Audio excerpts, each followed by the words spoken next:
ఇంతటి గొప్ప అవకాశాన్ని కల్పించిన మన తండ్రి దేవుడికి ప్రభు యేసుక్రీస్తు వారి పేరిట కృతజ్ఞతాస్తుతులు చెల్లించుకుంటూ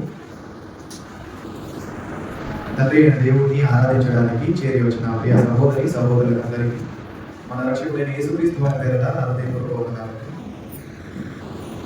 గత ఎన్నో రోజులుగా మనము ఒక ప్రాముఖ్యమైన అంశాన్ని ఆలోచిస్తున్నాము. అదే దేవుని రాజ్యమును గూర్చిన సత్యం. దేవుని రాజ్యమును గూర్చిన సత్యం అనే ఈ అంశంలో మనం నేర్చుకోవాల్సినవి, అలాగే మనం నడుచుకోవాల్సినవి, ఆ ప్రకారంగా జీవించి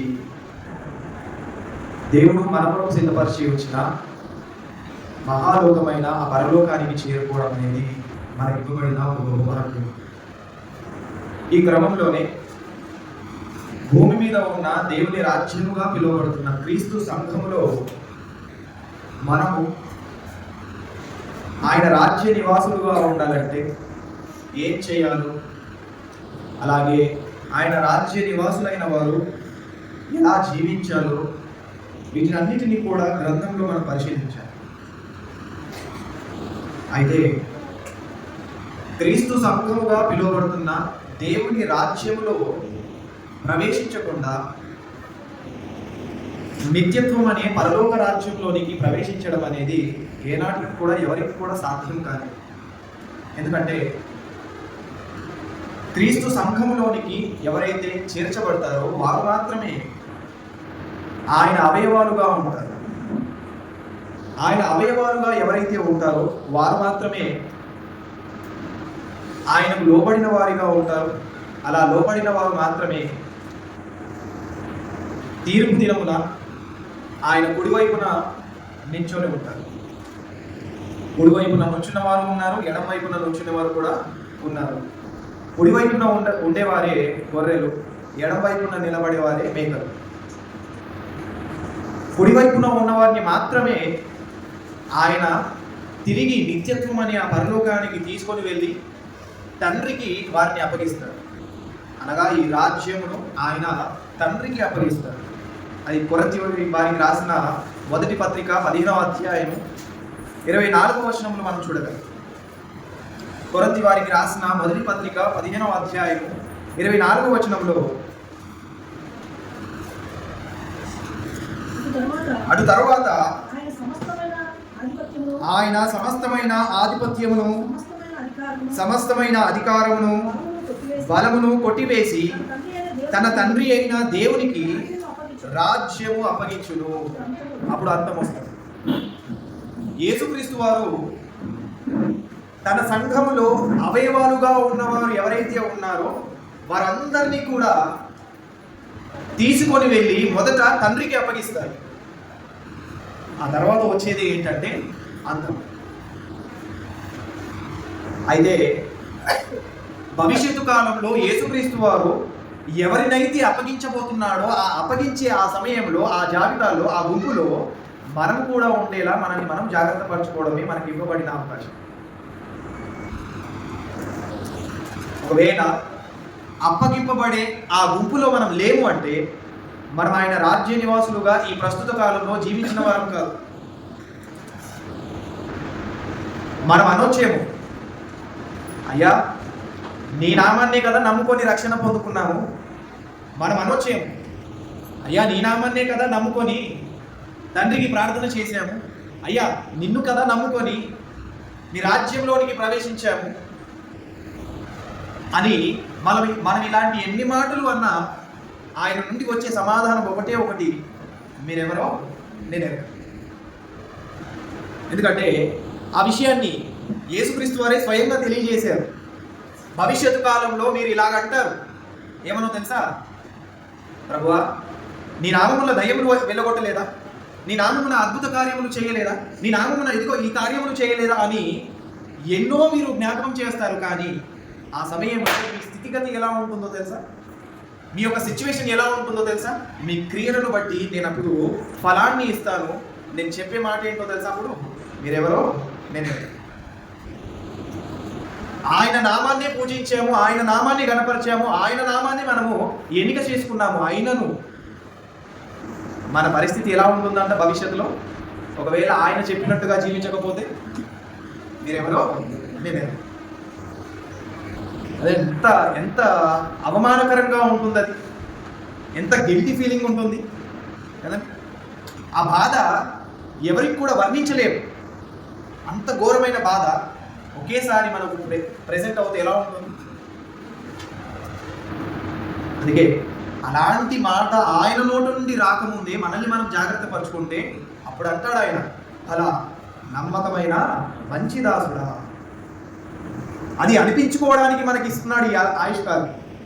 అలా మనం పిలువబడ్డానికి, అలా మన పేరును ఆయన ఒప్పుకునేలా జీవించడానికి మనకి ఆయుష్కాలాన్ని పొడిగిస్తే మనం మాత్రం ఏమాత్రం కూడా పట్టించుకోకుండా మన జీవితాన్ని మనం కొనసాగిస్తూ మన క్రియలందు మనం ఆసక్తి కలిగి క్రీస్తు కార్యములను మనం పట్టించుకోకపోతే నిత్యత్వంలోనికి ఎలా చేరుకోగలం? ఆయన రాజ్యముగా, ఆయన యాజకులుగా మనం ఎలా ఉండగలం? ఆయన రాజ్యాన్ని తీసుకొని వెళ్ళి తండ్రికి అప్పగిస్తానన్నారు. తండ్రికి అప్పగించే ఆ గుంపులో మనం ఉండేలా చూసుకోవాలి. అందుకే మనం పోరాడవలసినది ఏదైతే ఉందో ఆ పోరాటము ఈ భూమి మీద ఉన్నప్పుడే పోరాటం చేయాలి. ఆ తర్వాత స్ట్రైక్ చేస్తాను, ఆ తర్వాత నేను పోరాటం చేస్తానంటే పోరాటానికి ఇంకేం కూడా ఉండదు. అందుకే ఇవ్వబడిన సమయంలోనే మనం ఏం చేయాలి? మనకు ఏదైతే టార్గెట్ ఉందో దాన్ని కంప్లీట్ చేసుకోవాలి అంతే. ఆ టార్గెట్ కొరకు మనం ఎప్పుడైతే ప్రయాస పడతామో అప్పుడు పొందుకోవాల్సినది ఏదైతే ఉందో అది మనం పొందుకోవడానికి అర్హులుగా ఉంటాం. అసలు పోరాటమే చేయలేదు, అసలు ప్రయాసే పడలేదు, వెళ్ళి జీతాన్ని అడిగితే ఆయన ఎలా ఇస్తాడు? వెళ్ళి బహుమానాన్ని అడిగితే ఆయన ఎలా ఇస్తాడు? వెళ్ళి అధికారాన్ని అడిగితే ఆయన ఎలా ఇస్తాడు? ప్రయాస పడాలి కదా, కష్టపడితేనే కదా ఫలాన్ని సంపాదించుకోగలం. కష్టపడకుండా ఫలాన్ని సంపాదించుకోవడం అనేది అది ఎవరికి కూడా జరగని పని. పొలంలో వరి పండాలి అంటేనే ఎంత కష్టపడాలి? దున్నాలి కదా, సిద్ధపరచాలి, విత్తనాలు చల్లాలి, అది మొలుస్తున్న తర్వాత మళ్ళీ దానికి ఎరువేయాలి. ఇదంతా చేస్తేనే కదా ఒక వరి చేతికి వస్తుంది. ఆ వరి చేతికి వచ్చిన తర్వాత కూడా మళ్ళీ దాన్ని వేరు చేసి ఆ తర్వాతే కదా మిల్లుకు పంపిస్తారు. ఇదంతా చేస్తేనే కదా మనము ఒక ముద్దను తినే అవకాశాన్ని పొందుకుంటాం. ఇదంతా ఏది కూడా కష్టపడకుండా కానీ మనము పొందుకోగలము. కష్టపడితేనే కదా అది మనం తినగలము, కష్టపడితేనే కదా అది మనం అనుభవించగలము. భవిష్యత్తు కాలంలో కూడా మనము పరలోకాన్ని అనుభవించాలి. నిత్యత్వం అని ఆ మహాలోకమైన పరలోకంలో మనం కూడా ఉండాలి. మహాసింహాసనం మీద మనం కూడా కూర్చునే అర్హతను పొందుకోవాలి అంటే ఈ ప్రస్తుత కాలంలో మనం ప్రయాస పడితేనే కదా భవిష్యత్తు కాలంలో సుఖంగా ఉండగలం. అందుకే ఇవ్వబడిన ఈ కాలంలోనే మనం ప్రయాసపడాలి. పౌలు గారు అంటారు, నేను బహుమానము పొందకోరి గురి యొద్దకే పరిగెత్తుచున్నాను. ఫిలిప్పీయులకు రాసిన పత్రిక 3వ అధ్యాయము 17వ వచనంలో మాట్లాడుతున్నారు. క్షమించండి, 14వ వచనం.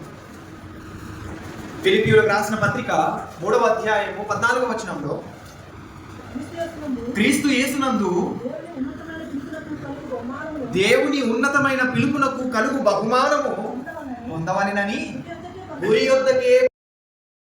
మనం బహుమానాన్ని పొందుకోలేని ఆ స్థితిలో ఉన్నాము అంటే ఈ ప్రస్తుత కాలంలో మనం ప్రయాసపడిన వారము కాదు. అందుకే టార్గెట్ పెట్టుకోవాలి. టార్గెట్ లేకుండా మనం విజయాన్ని పొందుకోలేము. టార్గెట్ ఉంటేనే కదా విజయాన్ని మనం పొందుకోగలం. ఇన్ని రోజుల్లో ఈ పని కంప్లీట్ చేయాలి అన్న టార్గెట్ ఉంటే అప్పుడు ఏం చేస్తాం? మనం దాన్ని కంప్లీట్ చేస్తాము. ఆ తర్వాత మనకు వచ్చే బహుమానాన్ని మనం పొందుకుంటాం. అసలు గురి లేని జీవితాన్ని కలిగి మనం ఎంత జీవించినా, ఎంతకాలం బ్రతుకున్నా చివరాఖరికి వెళ్ళేది ఎక్కడికి? నాశనకరమైన ఆ స్థితిలోనికి, ఆరని అగ్నిలోనికి వెళ్తుంది. దాని కొరక మనకు ఈ జీవితాన్ని ఇచ్చాడు దేవుడు. దాని కొరకు కాదు కదా మనకి ఇచ్చినది ఈ జీవితం. నేను గురి పెట్టుకున్నాను అంటున్నారు పౌలు గారు. అందుకే ఏదైతే బహుమానం ఉందో ఆ బహుమానం కొరకే నేను ఆలోచిస్తున్నాను. ఇక్కడ మనల్ని మనం ప్రశ్నించుకోవాల్సినది, మనల్ని మనం పరిశీలించుకోవాల్సినది ఏంటంటే నిజంగానే మనం గురి కలిగి ఉన్నామా లేదా? గురి కలిగి ఉంటే అప్పుడు ఏం చేస్తాం? మనకి ఇవ్వబడిన పనిని మనం ఏం చేస్తాము? పూర్తి చేస్తాం. గురి లేనప్పుడు పని ఉన్నా ఏది ఉన్నా మనకి ఎలాంటి చలనం ఉండదు. స్పందన కనిపించదు మన ద్వారా. మనం ఎప్పుడైతే స్పందిస్తామో అప్పుడే రిజల్ట్ కనిపిస్తుంది. అంటారు కదండి, ఎక్కడున్న గొంగలి అక్కడే ఉంటే ప్రయోజనం ఏంటి? అలాగే మనం కూడా ఉన్నాము అంటే ఆయనకు లాభం ఏమి కూడా లేదు. అందుకే తలాంతుగా ఈ విషయంలో మనం ఆలోచించాం కదా కిందటి వారం. నమ్మకంగా పనిచేశారు, అలా నమ్మకమైన మంచి దాసుడా అని పిలువబడ్డారు. నమ్మకంగా పనిచేయని వాడికి ఆయన తన సంతోషంలో పాలివ్వలేదు. పాలివ్వడమే కాక వెలివేయబడి చీకటిలో త్రోసివేయబడి. ఎందుకు?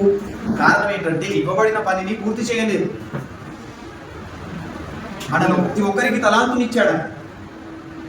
మనలో ప్రతి ఒక్కరికి తలాంతునిచ్చాడు. ఆ తలాంతును మనం ఎలా ఉపయోగిస్తున్నాం, ఏ విధంగా ఆయనకు ప్రెజెంట్ చేస్తున్నాం? మనకివ్వబడిన ఆయుష్కాలమే మనకివ్వబడిన తలాంతు. మన పట్ల కృప చూపించడమే మనకివ్వబడిన తలాంతు. ఆత్మ సంబంధమైన ప్రతి ఆశీర్వాదాన్ని ఆయన మనకి అనుగ్రహిస్తున్న తలాంతు. ఈ తలాంతును మనం ఏం చేస్తున్నాం? ఉపయోగించుకునే వారిగా ఉన్నామా, నిష్ప్రయోజనం చేసేవారిగా ఉన్నామా? ఒకవేళ నిష్ప్రయోజనముగా మనం వాటిని ఉంచాము అంటే మనం ప్రయోజనకరమైన వారము కాదు. అందుకే ఇవ్వబడిన దాన్ని మనం ఏం చేయాలి? నమ్మకంగా పనిచేసి ఆ పనిని ఆయనకు చూపించాలి, సమర్పించాలి. మనలో మనము సజీవ యాగంగా ఆయనకు సమర్పించాలి.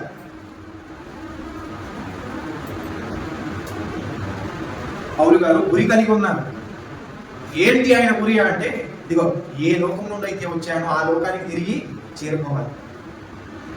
ఇది శాశ్వతమైన లోకం కాదు. శాశ్వతమైన లోకం అంటూ ఒకటి ఉంది. ఆ లోకంలోనికి నేను ప్రవేశించాలి అంటే ఇప్పుడు నేను పడవలసిన ప్రయాసం మొత్తం పడాలి. అందుకే గురి యొద్దకే పరిగెడుతున్నాను. నాకంటూ టార్గెట్ ఉంది. పౌలు గారు ఒక టార్గెట్ పెట్టుకున్నారు. మనం ఏం టార్గెట్ పెట్టుకున్నాం? మరి ఎవరు చెప్తున్నారు ఇక్కడ? 3వ అధ్యాయం 14వ వచనంలో, క్రీస్తు యేసునందు దేవుని ఉన్నతమైన పిలుపునకు కలుగు బహుమానము పొందవలెనని గురి యొద్దకే పరిగెడుతున్నారు. అంటే మనం పిలువబడినదే ఎందుకంట?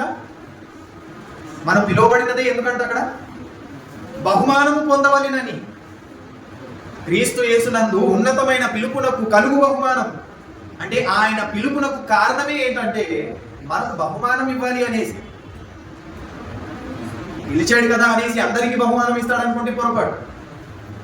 పిలిచింది ఆయనే, బహుమానం ఇవ్వండి ఆయనే అంటే కాదు. ఈ పిలుపునకు బహుమానం పొందుకోవడానికి మధ్య ఒకటి ఉంది.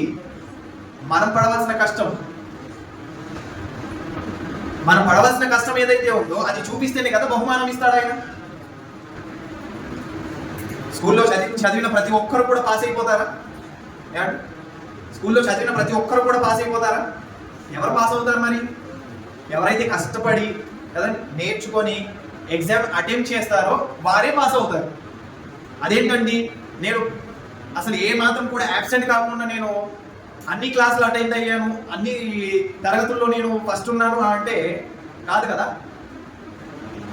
బహుమానం అనేది ఎప్పుడు వస్తుంది? ఏదైతే నీకు ఇవ్వబడిన పరీక్ష ఉందో ఆ పరీక్షలో నువ్వు పాస్ అయితే అప్పుడు బహుమానం ఇవ్వబడుతుంది. బహుమానం ఉంది అంటే దానికి ఒక రీజన్ ఉంది. బహుమానం అనేది అక్కడ ఇవ్వబడుతుంది అంటే దానికి ముందు ఒక ప్రాసెస్ ఉంది. అదే నువ్వు ప్రయాసపడాలి. పరుగు పందెంలో పరిగెత్తిన వాడికి కదా బహుమానం ఇవ్వబడుతుంది. అలాగని పరిగెత్తిన ప్రతి ఒక్కరికి బహుమానం ఇవ్వబడుతుందా? లేదు. ఎవరైతే తీరానికి మొదట చేరుకుంటారో నమ్మకంగా వారికి మాత్రమే బహుమానం ఇవ్వబడుతుంది. అది పొందుకోవాలి. అది ఎప్పుడైతే మనం పొందుకుంటామో అప్పుడే నమ్మకంగా పనిచేసిన వారము. కొరింథీ వారికి రాసిన మొదటి పత్రిక 9వ అధ్యాయం 25వ వచనంలో మాట్లాడుతూ, కొరింథీ వారికి రాసిన మొదటి పత్రిక 9వ అధ్యాయము 24-25వ వచనాలు చదువుతాం. పందెము రంగమందు పరిగెత్తు వారందరూ పరిగెత్తుతురు కానీ ఒక్కడే బహుమానము పొందునని మీకు తెలియదా? అటువలే మీరు బహుమానము పొందునట్లుగా పరిగెత్తుడి, మరియు పందెమందు పోరాడు ప్రతివాడు అన్ని విషయముల యందు మితముగా ఉండును. వారు క్షయమైన కిరీటమును పొందుటకు, మనమైతే అక్షయమైన కిరీటము పొందుటకును మితముగా ఉన్నాము. కాబట్టి నేను గురి చూడని దాని వలె పరిగెత్తువాడను కాను. గాలిని కొట్టునట్లు నేను పోట్లాడట్లేదు. కానీ ఒకవేళ ఇతరులకు ప్రకటించిన తర్వాత నేనే భ్రష్టుడనైపోదునేమో అని నా శరీరమును నలగు కొట్టి దానికి నేనేం చేస్తున్నాను? లోపరుచుకుంటున్నాను. 24వ వచనం నుండి మనకు తెలియజేస్తున్న మాట, పరుగు పందెంలో పరిగెత్తిన ప్రతి ఒక్కరికి కూడా బహుమానం అనేది ఇవ్వబడదు. అందులో ఒక వ్యక్తికి మాత్రమే బహుమానం ఇవ్వబడుతుంది. అలా ఆ బహుమానం పొందుకోవడానికి మీరు ప్రయాసపడండి. అలా ఆ బహుమానాన్ని సంపాదించుకోవడానికి మీరు ప్రయాసపడండి. అప్పుడు అక్కడ ఇవ్వబడుతుంది ఏంటో తెలుసా? 25వ వచనంలో తెలియజేస్తున్నారు. ఆ ఇవ్వబడుతున్న బహుమానము ఏ విధమైనదో తెలియజేస్తున్నారు. మరియు పందెమందు పోరాడు ప్రతివాడు అన్ని విషయంలో మితముగా ఉండును. వారు క్షయమైన కిరీటము పొందుటకును, మనమైతే అక్షయమైన కిరీటమును పొందుటకును మితముగా ఉన్నాము. కదండి, ఎందుకున్నామంట? మనం పిలువబడినది ఎందుకంట? అక్షయమైన కిరీటమును పొందుటకు. అంటే భవిష్యత్తు కాలంలో మనం పొందుకోవాల్సినది ఏంటి అంటే, ఈ పరుగు పందెంలో పరిగెత్తిన తర్వాత అక్షయమైన కిరీటాన్ని మనం సంపాదించుకోవాలి. నార్మల్గా పరిగెత్తే వారు అందరూ కూడా ఏ కిరీటాన్ని పొందుకుంటారు అంటే, క్షయమైపోయే కిరీటాన్ని పొందుకుంటారు. క్షయమైపోయే ఆ గోల్డ్ మెడల్ని సంపాదించుకుంటారు. కానీ మనమైతే ఎలాగా? అక్షయమైనది, అది నిరంతరం ఉండేది, శాశ్వత కాలము ఉండేది. అలాంటి కిరీటాన్ని ఆయన ఎవరికి ఇస్తానంటున్నాడు? ఆయన నిమిత్తం ఎవరైతే పోరాడుతారో, ఆయన నిమిత్తం ఎవరైతే ప్రయాసపడతారో వారికి అది లభిస్తుంది. అది నేను పొందుకోవాలనుకుంటున్నాను. అందుకే నా శరీరాన్ని నేనేం చేస్తున్నానో తెలుసా? ఇంత బోధించిన తర్వాత కూడా నేను ఎక్కడ భ్రష్టుడని అయిపోతాను అనేసి నా శరీరాన్ని నేనేం చేస్తున్నాను? నలుగు కొట్టుకుంటున్నాను. ఒక్కసారి మనల్ని మనం ప్రశ్నించుకుందాం. కిందటి వారంలో మన శరీరాన్ని దేవుని కొరకు ఎంత నలుగు కొట్టుకున్నాం మనం? గత ఆదివారం నుండి ఈ ఆదివారం వరకు మన శరీరాన్ని దేవుని పని నిమిత్తం ఎంతగా నలుగు కొట్టుకున్నాము? ఒకవేళ ఈ మధ్య కాలంలోనే మన ప్రాణం పోతే మన పరిస్థితి ఏంటి? నిజంగానే అక్షయ కిరీటాన్ని పొందుకునే అర్హత గల వారిగా ఉంటామా? బహుమానాన్ని పొందుకునే అర్హత గల వారిగా మనం ఉంటామా? అందుకే సమయమును పోనీయక దాన్ని ఏం చేసుకోవాలన్నాడు ఆయన? సద్వినియోగం చేసుకోండి. సమయం పోయింది అంటే మళ్ళా తిరిగి దాన్ని తెచ్చుకునే అర్హత గలవారు మీరు కాదు. ఆ అధికారం మీ చేతిలో లేదు. ఆ కాల చక్రాధిపతికే తప్పలేదు ఆయన కొరకు బ్రతకడం, అనగా దేవుని కొరకు బ్రతకడం, తండ్రి కొరకు ప్రయాసపడడం. ఈరోజు శకపురుషుడిగా, యుగ పురుషుడిగా, కాల చక్రాధిపతిగా పిలువబడుతున్న యేసుక్రీస్తు వారికి తప్పలేదు తండ్రి అయిన దేవుని కొరకు కష్టపడడం, ఆయన చెప్పిన చిత్తాన్ని నెరవేర్చడం. మనమెంత అంటే మనం కూడా అలా ప్రయాసపడాలనేది కదా తండ్రి అయిన దేవుని చింత. మనం కూడా అలా ప్రయాసపడి ఆయన చింతకు చేరుకోవాలనే కదా ఆయన కోరిక. దాన్ని పౌలు గారు చాలా సీరియస్గా తీసుకున్నారు. సీరియస్గా తీసుకొని ఏమంటున్నారు? ఇదిగో నేను ఎక్కడ ఇంత బోధించిన తర్వాత, కదండి బైబిల్లో క్రొత్త నిబంధనలో మనకు భక్తులుగా అతి గొప్పగా కనిపించే భక్తుడు ఎవరు అంటే పౌలు గారు. ఆయన పడిన ప్రయాస మిగతా వారు కూడా పడినంతగా కనిపించారు. వారు పడ్డారు, మిగతా వారు పడ్డారు, పడలేదని కాదు. కానీ వారికంటే ఈయన ఎక్కువగా పడ్డాడు. ఎంతగా పడ్డాడు అంటే కొన్ని సందర్భాలలో ఈయన తీసుకున్న నిర్ణయం మనకు ఆటంకంగా ఉన్నను దాన్ని సాధించడానికి ఆయన కోరుకున్నాడు. కారణం ఏంటంటే, ఇదిగో కనుగబో బహుమానం ఏదైతే ఉందో అది పొందుకోవడానికి కదా నేను పిలువబడ్డాను. నన్ను పిలిచినదే ఎందుకు అయినా సౌలా నువ్వు నన్ను ఎందుకు హింసించుచున్నావు అని ఆయన దమస్కు పట్టణానికి వెళ్తున్న సమయంలో యేసుక్రీస్తు వారు ఆయనను పిలిచారు.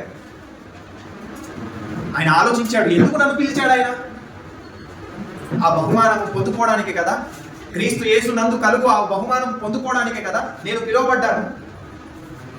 పిలువబడి నా పిలుపుకు లోబడకుండా నా ఇష్టానుసారంగా నేను జీవిస్తే, నా ఇష్టానుసారంగా నేను ప్రవర్తిస్తే అక్షయ కిరీటాన్ని నేను ఎలా పొందుకోగలను? అంటే భవిష్యత్తు కాలంలో మనం పొందుకోవాల్సినది, మన శిరస్సు మీద ఉండవలసినది ఏంటో తెలుసా? అక్షయ కిరీటం. అది మనం పొందుకోవాలి. అది మనం పొందుకోకపోతే నిత్యత్వంలోనికి వెళ్ళలేము.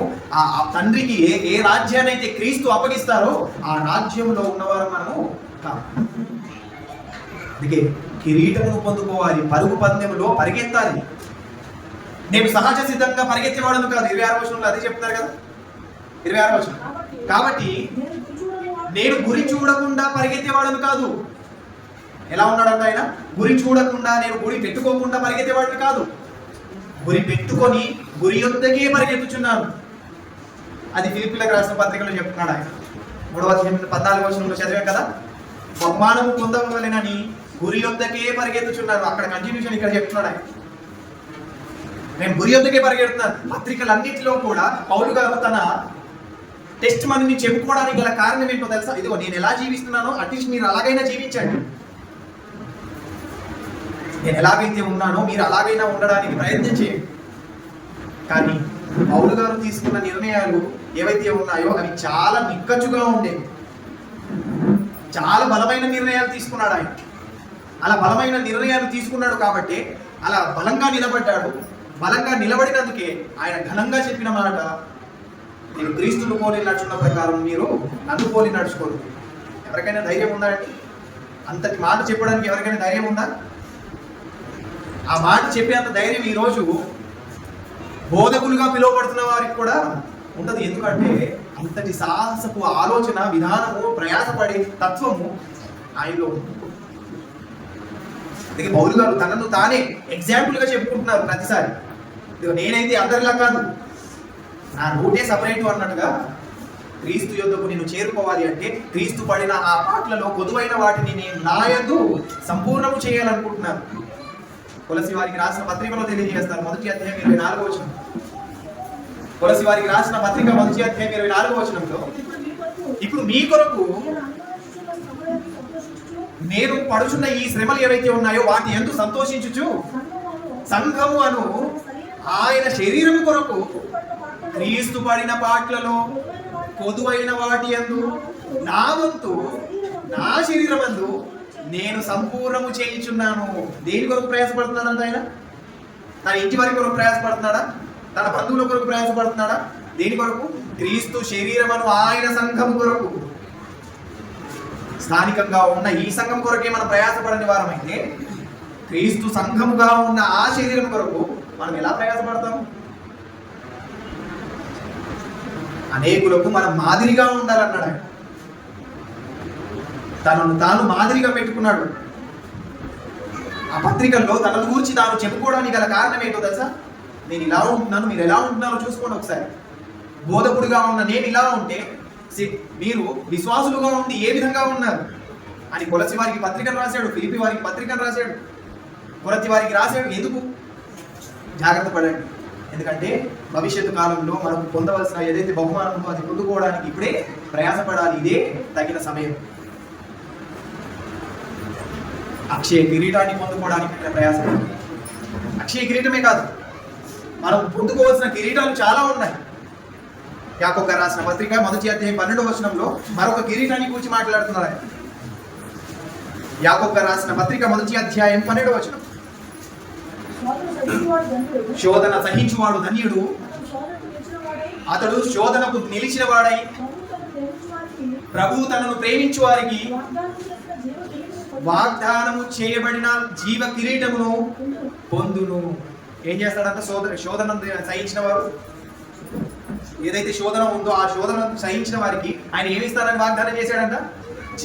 జీవ కిరీటాన్ని ఆయన ఇస్తానన్నాడు.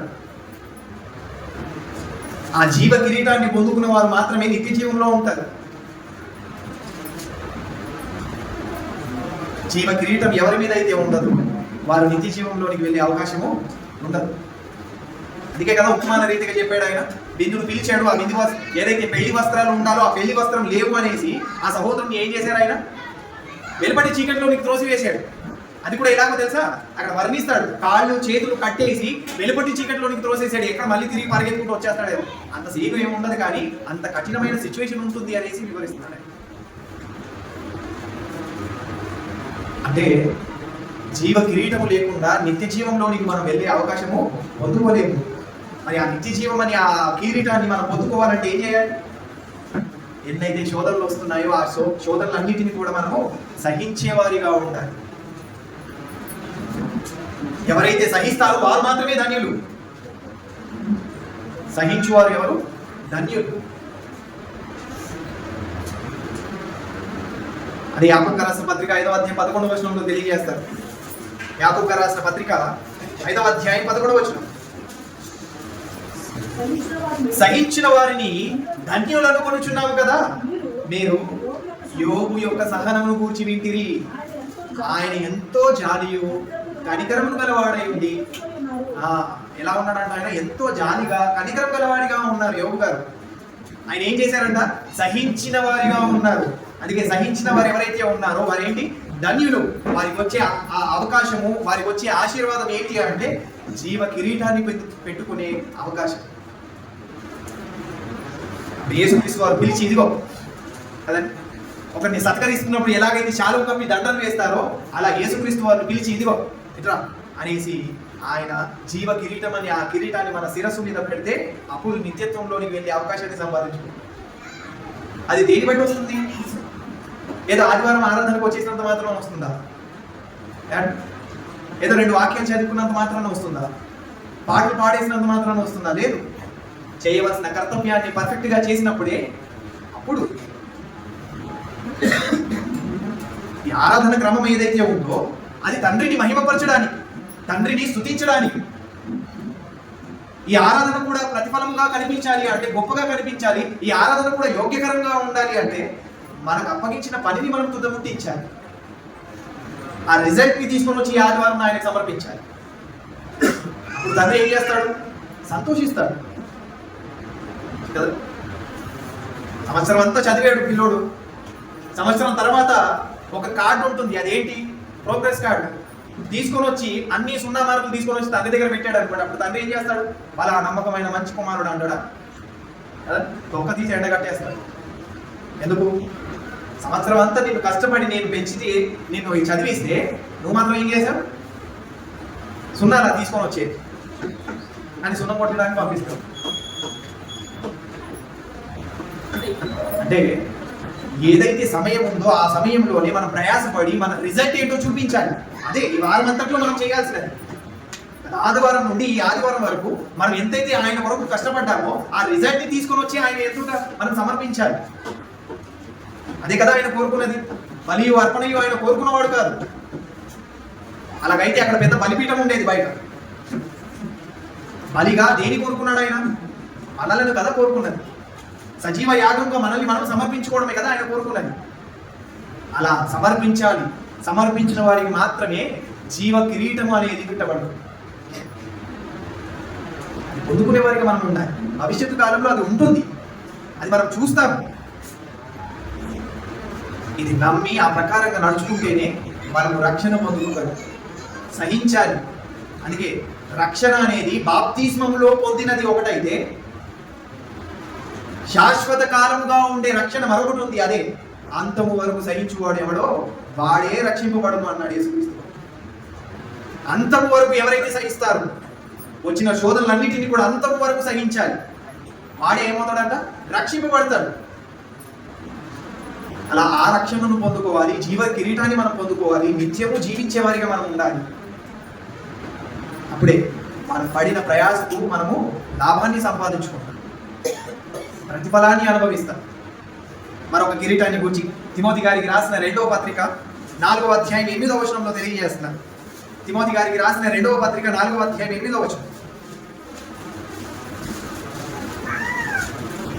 తిమోతి గారికి రాసిన 2వ పత్రిక 4వ అధ్యాయం 8వ వచనం. ఇక మీదట నా కొరకు నీతి కిరీటం అనేది ఏమైందంట? ఉంచబడి ఉన్నది. ఆ దినమందు నీతి గల న్యాయాధిపతి అయిన ప్రభువు అది నాకు మాత్రమే కాకుండా తన ప్రత్యక్షతను అపేక్షించు వారందరికీ అనుగ్రహిస్తాడు ఆయన. ఇక్కడ కన్ఫర్మేషన్ చేస్తున్నారు పౌలు గారు కదా, నిశ్చయం చేస్తున్నారు, ఖచ్చితం చేస్తున్నారు ఆయన. ఏమని? ఇదిగో నీతి కిరీటం అనేది నా కొరకు ఉంచబడి ఉన్నది. అంటే మనలో ప్రతి ఒక్కరికి కూడా నీతి కిరీటం అనేది ఇవ్వడానికి ఆయన సిద్ధంగా ఉన్నాడే, కానీ తీసుకోవడానికి మనం ఉండాలి కదా, అర్హులుగా. ఆయన ఇవ్వడానికి సిద్ధంగా ఉన్నాడు, దానికి అర్హులుగా మనం ఉండాలి. ఇది నాకొక్కడికి కాదు, ఆయన ప్రత్యక్షతను ఎవరైతే అపేక్షించారో, అనుసరించారో, ఆయన ప్రకారంగా నడుచుకున్నారు, వారందరికీ కూడా లభిస్తుంది. ఏంటి అంటే నీతి కిరీటము. అది కూడా ఎవరు పెడతారంట? మన శిరస్సు మీద ఎవరు పెడతారు? అది నీతి గల న్యాయాధిపతి అయిన క్రీస్తు మన శిరస్సు మీద పెడతారు. అది మనం పొందుకోవాల్సింది. భవిష్యత్తు కాలం అనేది మనకు ఉంది. ఈ కాలం అయిపోయిన తర్వాత, ఈ బ్రతుకు అయిపోయిన తర్వాత మరో బ్రతుకు ఉంది. దాని కొరకు మనం ప్రయాసపడడానికి ఈ కాలం అంతా ఆయన మనకు ఇస్తున్నాడు. కాబట్టి జాగ్రత్త పడదాం.